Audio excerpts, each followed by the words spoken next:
আসসালামু আলাইকুম আপুরা ভাইয়েরা, কেমন আছেন সবাই? আশা করি সবাই ভালো আছেন। তো প্রতিদিনের মতো আজকে নতুন আরেকটি ব্লগ নিয়ে আসলাম। আজকে সকাল সকাল ব্লগটা শুরু করছি, কারণ কি জানেন, আজকে আমার রুমের দেখেন কি অবস্থা। দেখেন এখানটার কি অবস্থা দেখছেন। আজকে এগুলো সব পরিষ্কার করব, সব। ওই এসিটাকে তো আমি একদমই লাগাল পাই না, ওইটাকে আমি কি সরাই আসি, ওই রুমে নিয়ে রেখে আসি। আমার মেয়ে পরিষ্কার করে, কিন্তু আমার ও তো পড়ার কাজে, পড়ার চাপে ইদানিং করতেই পারতেছে না। তা আজকে আমার ধরতে হইতেছে। ফ্যানের বাতাসটা লাগে না, বলেন, ময়লা হয়ে এমন ভারী হয়ে আছে, ফ্যানের বাতাসটা লাগে না। তারপরে ভাইয়ারা আমার যারা যারা আমার ভিডিওটা দেখবেন অবশ্যই একটা করে সাবস্ক্রাইব করবেন, আর হচ্ছে লাইক দিবেন। আপনারা লাইক দিয়ে ভিডিওটা দেখবেন। আপনাদের লাইক কমেন্ট শেয়ার এগুলো আমার খুব দরকার, খুবই দরকার। তো আমার ভিডিও শুধু কিন্তু মানে এমনিতেই যে ভিডিও বানাই তা না, এখানে কিন্তু অনেক শেখার কিছু আছে। একলা হাতে কীভাবে একটা মেয়ে মানে একটা সংসার চালায়, ঘরে কাজ করে, বাহিরে কাজ করে, তারপর হচ্ছে তার উপর হচ্ছে আমি একদম সিঙ্গেল মাদার, সব কিছু মিলে আমার এই ভিডিওটার মধ্যে অনেক শিক্ষণীয় ভিডিও আছে, শিক্ষণীয় জিনিস আছে। তো সেজন্য বলতেছি, যারা যারা এখন সাবস্ক্রাইব করা নাই সবাই একটা করে সাবস্ক্রাইব করুন। দেখেন আমি কিন্তু এই যে যে কাজগুলো করতেছি এগুলো একটা সংসারের কাজ, তাই না? স্বামীর ঘরেও কিন্তু মেয়েরা এই কাজই করে, স্বামীর ঘরে মেয়েরা এই কাজই করে, কিন্তু আমি করতেছি বাবার বাড়িতে। বাবার বাড়িতে যত কাজ করি কোনো নাম নেই, কোনো নাম নেই। এখন নতুন একটা বিছানার চাদর বের করে নিই, বিছানার চাদর বের করে নিই, বিছানার চাদরগুলি বের করলাম। তারপরে ভাইরা এখন এই যে দেখেন কি অপরিষ্কার হয়েছে ফ্যানটা, এই ফ্যানটা মুছতেছি, আর উপরে দাঁড়ায় মুছতেছি। তো খাটের উপরে আমি টুল নিয়ে নিচ্ছি, টুল নিয়ে শুকনা তানা দিয়ে প্রথম মুছা দিচ্ছি, শুকনা তানা দিয়ে মুছা দিয়ে এখন হুইল পাউডার দিয়ে পানি নিয়ে আসছি, হুইল পাউডারে ভইরা, আর এই সোবাটা নিয়ে আসছি, সোবাটা দিয়ে উপরে মানে ভালো করে টইলে, আমার পা কাঁপতেছে, ভালো করে টইলে ফ্যানটারে পরিষ্কার করব। আর জানেন না, ফ্যানের বাতাস একদমই লাগে না, একদম না। এত বিরক্ত হয়ে গেছি, যে কারণে ফ্যানটা আমার আজকে মুছতে হইলো। তো হুইল পাউডার দিয়ে মোছা শেষ, এখন সাদা পানি নিয়ে আসছি, এখন এটা দিয়ে আরেকটা মোছা দিব। বাইরে সংসারের দায়িত্ব নিয়ে কাজ করলে অনেক বদনাম থাকে, তাই না? যা সংসারে যার দায়িত্ব বেশি তার কিন্তু বদনামও বেশি। তো ফ্যানটা পরিষ্কার করতেছি, ফ্যানের যে বাতাসে অনেক কষ্ট করছি, এসি আছে তারপরেও ফ্যানের বাতাসে অনেক কষ্ট করছি। যাই হোক, ফ্যানটা দেখেন কত সুন্দর চকচকে হয়ে গেছে। প্রথম হুইল পাউডার দিয়ে মুছছি, তারপরে এখন আবার সাদা পানি দিয়ে মুছতেছি। তো ফ্যান অনেক কষ্ট হয়েছে, অনেক। এখন এসিটা মোছা শেষ, ফ্যান মোছা শেষ, এখন যাব এসি মুছতে। দেখেন এসিটাও লাগাল পাই না, নিচে টুল নিয়ে নিছি, টুল দিয়ে আবার গ্রিলের উপরে দাঁড়ায় পরে এসি মুছতেছি। তো সব কিছুই আমার উপরে, সব কিছুই আমার উপরে। আমার যে কি পরিমাণ চাপ পড়ে কাজের, বলার মতো না। আসলে কি বাবার বাড়ি থাকি তাই এত কাজ আমি বুঝতেছিলাম, কেন আমার আমার এত কাজ করতে হচ্ছে, আমারই কেন একা কাজ করতে হয়। তো গ্রিলগুলো মুছতেছি, সব পরিষ্কার করতেছি, এগুলো ঘরের আর কেউ করে না, আর কেউ করে না। মাঝে মধ্যে আমার মেয়ে করে, কিন্তু বেশিরভাগ সময় প্রতি সপ্তাহে আমার এগুলি মুছতে হয়, পরিষ্কার করতে হয়। তারপরে তো রান্না বান্নার কাজ, সব কিছু তো আমার ভিডিও দেখেন। তারপরে যারা যারা আমার ভিডিওটি দেখবেন সবাই একটা করে সাবস্ক্রাইব করবেন, আর লাইক দিবেন, বেশি বেশি শেয়ার করে দিবেন আমার ভিডিওটি। আর আমি হচ্ছে একজন সিঙ্গেল মাদার, আমার জীবনে তো আর কোনো সংসার পাতার কোনো ইচ্ছে নাই, তাই না? আমি আর সংসার পাতবও না। তাই মানে এখন আমি যেভাবে চলতেছি, আমি চাইতেছি আমি নিজের মতো করে বাঁচতে, নিজের মতো করে চলতে। একদম মানে এত কাজ করতেছি, তারপরও আমার মানে অনেকেই আমার কাজে ভুল ধরে, আমার কথায় ভুল ধরে। আসলে বিশ্বাস করেন আমি কিন্তু কারোর সাথে কোনো রাগ হয়ে কোনো কথা বলি না। এখন এই যে খাটটা মুছতেছি, খাটটা হালকা একটু পানি ভিজে ওইটা দিয়ে মুছা দিলাম, কারণ রাস্তার ধারে বাসা তো অনেক ময়লা। তো ড্রেসিং টেবিলটা কিন্তু আমাদের অনেক পুরনো একটা ড্রেসিং টেবিল, বহুবার চাইছি বিক্রি করতে, কিন্তু আমার মেয়ে বিক্রি করতে দেয় না, ওর খুব পছন্দের এই ড্রেসিং টেবিলটা। তো ড্রেসিং টেবিলটা পরিষ্কার করতেছি আজকে, একদম শুধু আমি আমার বেডরুমের কাজটাই করতেছি। তাই দেখেন আপনারা 10-5 মিনিটের ভিডিও দেখেন, কিন্তু এখানে কিন্তু আমার অনেক সময় লেগে গেছে এই কাজগুলো করতে। এই যে আলমারি মুছলাম, তারপরে হচ্ছে জানালার গ্রিল মুছলাম, এখন হচ্ছে বারান্দার থাইটা ক্লিন করতেছি। বারান্দার থাইটা তো গ্লাস, এই গ্লাসটা মুছতে আমার অনেক কষ্ট হয়েছে, অনেক কষ্ট হয়েছে। ফ্যান মুছতে যত না কষ্ট হয়েছে, আমার এই থাইটা মুছতে অনেক কষ্ট হয়েছে। তো যাই হোক, পরিষ্কার পরিচ্ছন্ন থাকলে মনও ভালো থাকে, শরীরও ভালো থাকে। আর অপরিষ্কার থাকলে কিন্তু মেজাজ খিটখিটে থাকে, তাই না?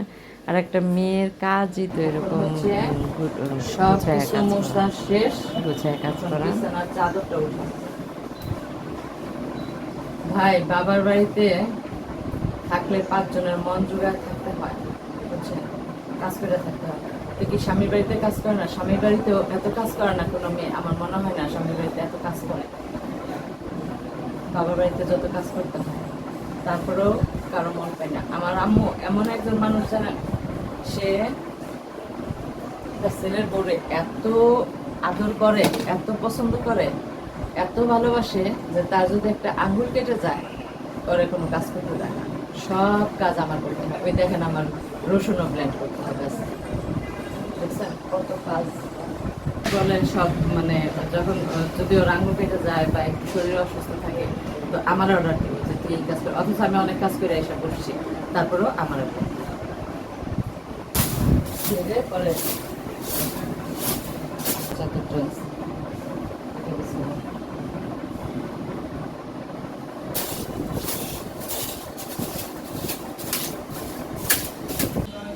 বাদেশে আবার বলবো, স্বামী ভালো থাকে তাহলে স্বামীর সংসার করতে ভালো লাগে। আর আমার যেখানে বিয়ে হয়েছিল জানেন, মাত্র 5টা মাস সংসার করছি, তারপরে 5 মাসও ছিলাম না ওইখানে, একদমই ছিলাম না। তো তাদের যে বিহেভ ছিল, তাদের যে আচরণ ছিল, ওগুলি একদম বলার মতো না। কি বলবো আপুরা ভাইরা, আমার নিজের ভিডিওতে অনেক কিছু বলা আছে, ওগুলি একটু দেখে নেবেন যে আমি কি পরিমাণ মানে টর্চারিংয়ে ছিলাম, কি করছে আমার সাথে কি করছে। তো এখনো যে যে বাবার বাড়ি কাজ করতেছি, তারপরেও শান্তি যে বাবার বাড়ি আছি, কারো কথা শুনতে হয় না, কিন্তু কারো মন পাওয়া যায় না বাবার বাড়িতে। যতই ভালো থাকার চেষ্টা করে বাবার বাড়ি কোনো মন পাওয়া যায় না। এই যে এত কাজ করে, যে বললাম আমার কি বলে ভাইয়ের বউরে আমার আম্মু এত আদর করে, এত পছন্দ করে যে ওরে কোনো কাজ করতে দেয় না, কোনো কাজ করতে দেয় না।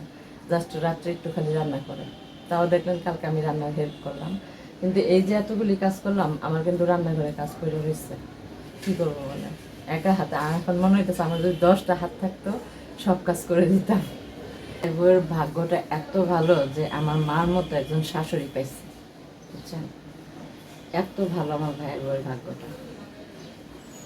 এরকম ভাগ্য, এরকম শাশুড়ি পাওয়া অনেক কষ্ট, অনেক।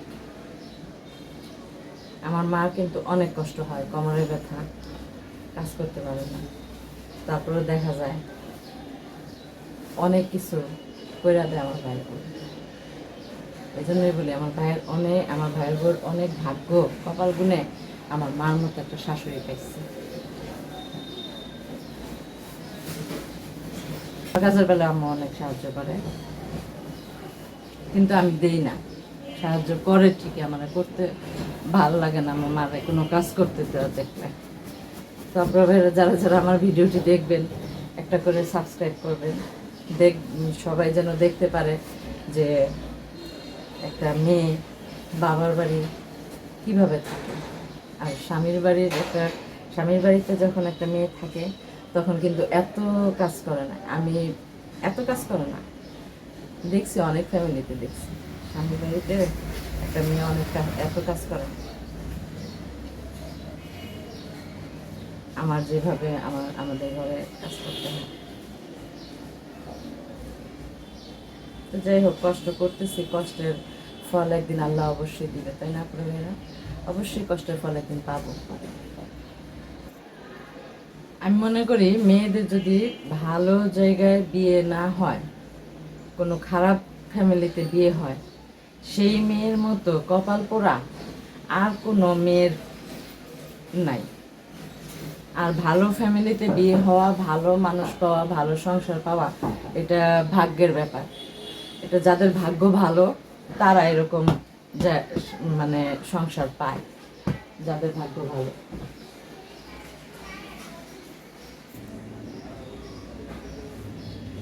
ভাই আমার জন্ম থেকেই ভাগ্যটা খারাপ, ঠিক আছে? জন্ম থেকে ভাগ্যটা খারাপ, নইলে ভাগ্য ভালো হইলে আমি একটু ভালো সংসার পাইতাম, ভালো স্বামী পাইতাম। আমি জীবনে স্বামীর আদর সোহাগ ভালোবাসা কিচ্ছু পাইনি, ভালো সংসার পাইনি। তো সব কপালে লেখা, তাই না? সবই কপালে লেখা। তো ধৈর্য ধরে থাকতেছি। আর মানে কঠিন ধৈর্য না থাকলে কেউ বাবার বাড়িতে থাকতে পারে না।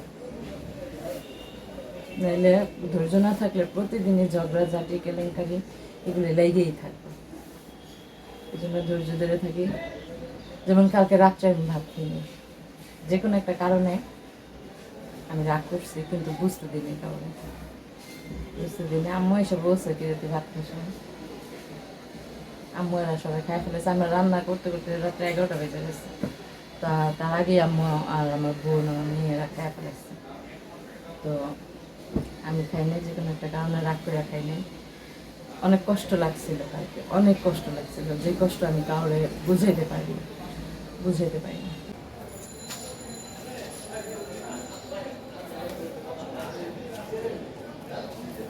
তারপরে ভাইরা আজকে আমি একদম আমার বেডরুমটা সব পরিষ্কার করছি, ফ্যান থেকে শুরু করে। দেখেন এই যে ফ্যানটা দেখছেন কত সুন্দর হয়েছে। তারপর হচ্ছে এসিটা দেখেন কত সুন্দর হয়েছে, জানালার গ্রিল টিরিল যা আছে, বিছানা চাদর চেঞ্জ করে বিছানাটা সুন্দর করে পাতা ফেলাইছি। এখন এই থাইটাই যা আছে সব কিছু মুছে ফেললাম, সব ফ্লোর টোর সব পরিষ্কার করে ফেলছি। আমার কাজ, বেডরুমের কাজ এখন শেষ, সব মুছে পরিষ্কার করে ফেলছি সব। আজকের ভিডিওটি আপনাদের কেমন লাগলো অবশ্যই কমেন্টের মাধ্যমে জানাবেন, আর লাইক দিয়ে ভিডিওটি দেখা শুরু করবেন, আর সবাই একটা করে সাবস্ক্রাইব করবেন, আর বেশি বেশি শেয়ার করে দিবেন আমার ভিডিওটি। আমার চ্যানেলটাকে সাবস্ক্রাইব করবেন আর লাইক দিয়ে ভিডিওটি দেখা শুরু করবেন, আর বলবেন আজকে আমার ঘরগুলো পরিষ্কার করা কেমন হয়েছে, আমার বেডরুম পরিষ্কার করাটা কেমন হয়েছে, সবাই কমেন্টে একটু জানাবেন। আর সবাই ভালো থাকবেন, সুস্থ থাকবেন, নিজেদের প্রতি খেয়াল রাখবেন। দেখা হবে নতুন ভিডিওতে, সে পর্যন্ত বিদায়, আল্লাহ হাফেজ।